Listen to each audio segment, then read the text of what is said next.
जब तक देश में लॉकडाउन की स्थिति है, हमें अपना संकल्प निभाना है। नमस्कार दोस्तों, स्वागत है आपका एक बार फिर बिंदास खबरें में। दोस्तों, हमारे देश में ओमिक्रॉन का खतरा तेजी से बढ़ता जा रहा है। ऐसे में प्रधानमंत्री नरेंद्र मोदी जी ने लाइव आकर देश को संबोधित किया है और खतरे को देखते हुए कड़े कानून लागू कर दिए हैं। ऐसे में आपको बता दें कि 8 राज्यों ने तो नाइट कर्फ्यू लगा दिया है। ऐसे में कुछ और राज्य नाइट कर्फ्यू और लॉकडाउन लगाने की तैयारी भी कर रहे हैं। तो दोस्तों, इस वीडियो के अंत तक जरूर बने रहिए, क्योंकि हम आपको बताने वाले हैं कि क्या आपके राज्य में लॉकडाउन लगने वाला है या फिर नहीं। और साथ ही दोस्तों, देश में तीसरी लहर को लेकर प्रधानमंत्री नरेंद्र मोदी जी ने बैठक की है और नए साल के लिए कुछ नए नियम लागू कर दिए हैं। अगर इन नियमों का पालन नहीं किया तो आपको भारी नुकसान उठाना पड़ सकता है। और दोस्तों, कुछ लाभ लेने वाली योजनाएं भी लागू की गई हैं, इसलिए इस वीडियो को अंत तक जरूर देखिएगा, जिससे कि लाभ लेने से आप वंचित न रह जाएं। तो दोस्तों, चलिए शुरू करते हैं खबरों को विस्तार और इसी के साथ दोस्तों, आज की पहली बड़ी खबर कि बैंकों में हड़ताल के कारण फिर से ठप होगा कामकाज। इस दिन प्राइवेट और सरकारी दोनों बैंक रहेंगे बंद। दोस्तों, यहाँ पर आपको बता दें कि साल के दूसरे महीने यानी कि फरवरी महीने में 12 दिन बैंक बंद रहेंगे। फरवरी की इन छुट्टियों में दूसरे और चौथे शनिवार और रविवार की छुट्टियां भी शामिल हैं। वहीं इस महीने 2 दिन हड़ताल के कारण भी बैंक के ब्रांच बंद रहेंगे और वहां कोई कामकाज नहीं होगा। रिजर्व बैंक ऑफ इंडिया की तरफ से जारी छुट्टियों की लिस्ट के मुताबिक फरवरी महीने में अब 9 दिन ही बैंक बंद रहेंगे, यानी कि नेशनल हॉलीडे के दिन बैंक पूरे भारत में बंद हो जाते हैं, जबकि क्षेत्रीय छुट्टियों के कारण कुछ राज्यों में बैंक ब्रांच बंद होती है। और दोस्तों, यहाँ पर आपको बता दें कि नए साल की शुरुआत में सेंट्रल ट्रेड यूनियन और कुछ अन्य संगठनों ने मिलकर 23 और 24 फरवरी को बैंक हड़ताल करने की घोषणा की है, जिसमें कि देश भर के सभी सरकारी और प्राइवेट बैंकों के कर्मचारी 23 और 24 फरवरी को एक बार फिर से हड़ताल करने वाले हैं। तो दोस्तों, हड़ताल के कारण बैंक बंद रहेंगे, इसलिए बैंक से संबंधित आपके जो भी काम है उससे पहले ही निपटा लें।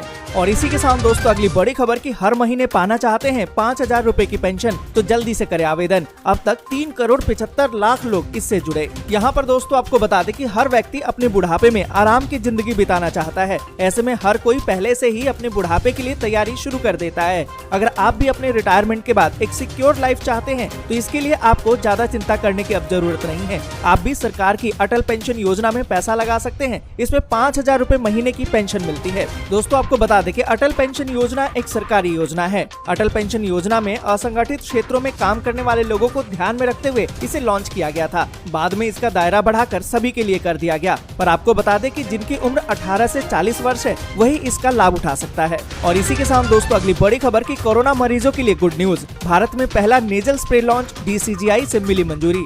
दोस्तों, यहाँ पर आपको बता दें कि मुंबई स्थित फार्मा कंपनी ग्लेनमार्क ने कोरोना से संक्रमित वयस्क रोगियों के इलाज के लिए कनाडाई कंपनी सोनाटाइज के साथ एक साझेदारी की है और भारत में पहला nitric oxide nasal spray Fabi spray को लॉन्च कर दिया है। आपको बता दें कि नाक के स्प्रे को ऊपरी हिस्से से कोरोना वायरस को मारने के लिए डिजाइन किया गया है। दोस्तों, आगे बढ़े इससे पहले वीडियो को लाइक और शेयर जरूर कर दें। अगर अभी तक आपने चैनल को सब्सक्राइब नहीं किया है तो सब्सक्राइब जरूर से कर लें। और इसी के साथ दोस्तों, अगली बड़ी खबर कि जल्द पड़ेगी महंगाई की मार, फिर से बढ़ सकते हैं बिस्किट, इलेक्ट्रॉनिक्स और रोजमर्रा जरूरतों के दाम। आपको बता दें कि लगातार बढ़ रही महंगाई एक बार फिर से उपभोक्ताओं को झटका देने वाली है। लागत और मार्जिन के दबाव से जूझ रही बिस्किट, सौंदर्य उत्पाद और घरेलू उपकरण बनाने वाली कंपनियां जनवरी से मार्च तिमाही में कीमतों में बढ़ोतरी कर सकती हैं। आपको बता दें कि जानकार तो ये भी कहते हैं कि कीमतों में वृद्धि तो कुछ समय पहले ही होनी चाहिए थी। त्योहारी सीजन के कारण उद्योग ने बढ़ोतरी को टाल दिया।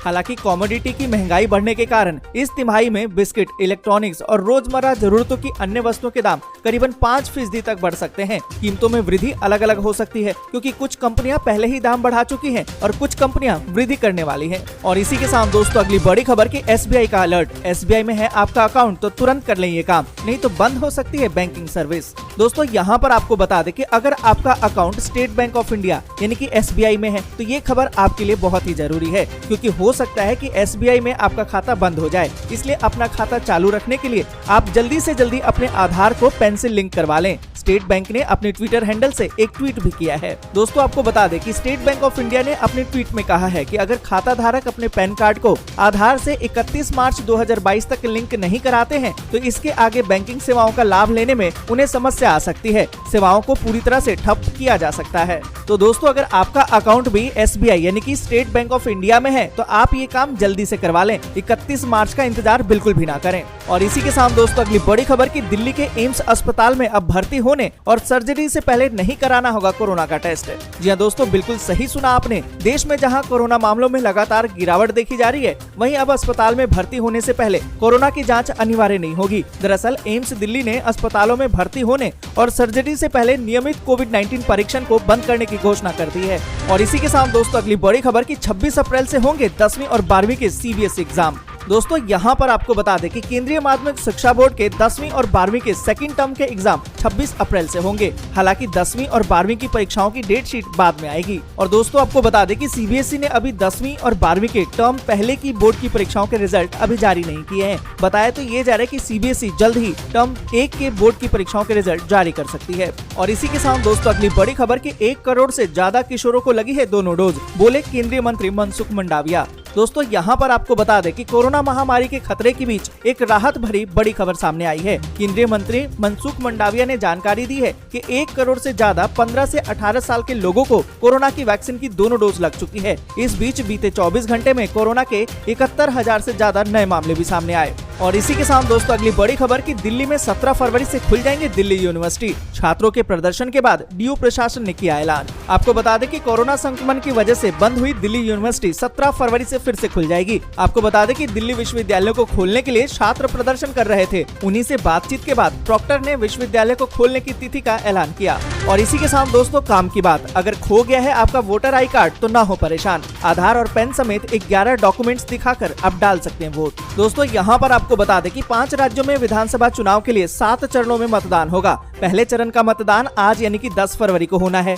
आज उत्तर प्रदेश की 58 सीटों पर मतदान होना है। ऐसे में अगर आपका वोटर आई कार्ड गुम हो गया है तो भी आपको वोट देने का अधिकार है और आपको कोई नहीं रोक सकता है। पर दोस्तों इसके लिए सिर्फ जरूरी ये है कि वोटर लिस्ट में आपका नाम होना चाहिए। वोटर लिस्ट में अगर आपका नाम है और आपके पास वोटर आई कार्ड नहीं है तो भी चुनाव आयोग 11 तरीके के अन्य दस्तावेजों और पहचान पत्र के तौर पर मान्यता देता है, जिसे दिखाकर आप वोट दे सकते हैं। दोस्तों अगर आपके पास वोटर आई कार्ड नहीं है तो भी आप पासपोर्ट, ड्राइविंग लाइसेंस, अगर आप सेंट्रल या फिर स्टेट गवर्नमेंट के कर्मचारी हैं तो पीएसयू या फिर पब्लिक लिमिटेड में काम करते हैं तो कंपनी की फोटो आईडी के आधार पर भी आप मतदान कर सकते हैं। आप अपना पैन कार्ड, आधार कार्ड या पोस्ट ऑफिस और बैंक द्वारा जारी किया गया कोई भी पासबुक हो, मनरेगा का जॉब कार्ड हो, लेबर मिनिस्ट्री द्वारा जारी किया गया कोई भी हेल्थ इंश्योरेंस कार्ड हो, पेंशन कार्ड हो जिस पर आपकी फोटो लगी हो और अटेस्ट हो, साथ ही नेशनल पॉपुलेशन रजिस्टर यानी कि एनपीआर द्वारा जारी कोई भी स्मार्ट कार्ड हो, आप सांसद या विधायक की तरफ से जारी कोई भी आधिकारिक पहचान पत्र हो, इन सभी को दिखाकर आप वोट डाल सकते हैं।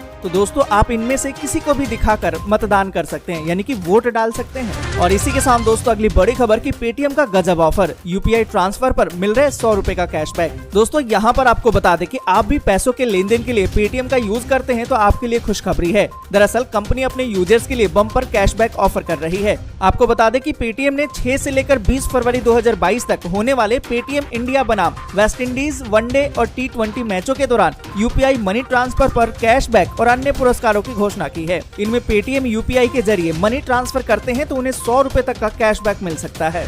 और इसी के साथ दोस्तों अगली बड़ी खबर की यूपी, हरियाणा और राजस्थान में बारिश, दिल्ली एनसीआर में भी बढ़ गई ठंड। आपको बता दें कि दिल्ली एनसीआर में मौसम ने एक बार फिर से करवट ले ली है। राष्ट्रीय राजधानी दिल्ली समेत आसपास के इलाकों में बूंदाबांदी और हल्की बारिश हुई। और आपको बता दें कि बारिश और हवा के चलते दिल्ली, यूपी, हरियाणा, राजस्थान में कड़ाके की सर्दी पड़ने की संभावना काफी प्रबल हो गई है। तेज पछुआ हवाओं से गलन पहले से ही बढ़ी हुई है। एक बार फिर से बारिश होने के बाद ठंड का प्रकोप बढ़ने के आसार हैं। बीते कुछ दिनों से धूप निकलने से लोगों ने राहत की सांस ली थी, लेकिन अब एक बार फिर से लोगों को कड़ाके की सर्दी का सामना करना पड़ सकता है। दोस्तों आज के लिए बस यहीं तक। वीडियो आपको अच्छी लगी हो तो लाइक और शेयर जरूर कर दें। अगर अभी तक आपने चैनल को सब्सक्राइब नहीं किया है तो सब्सक्राइब जरूर से कर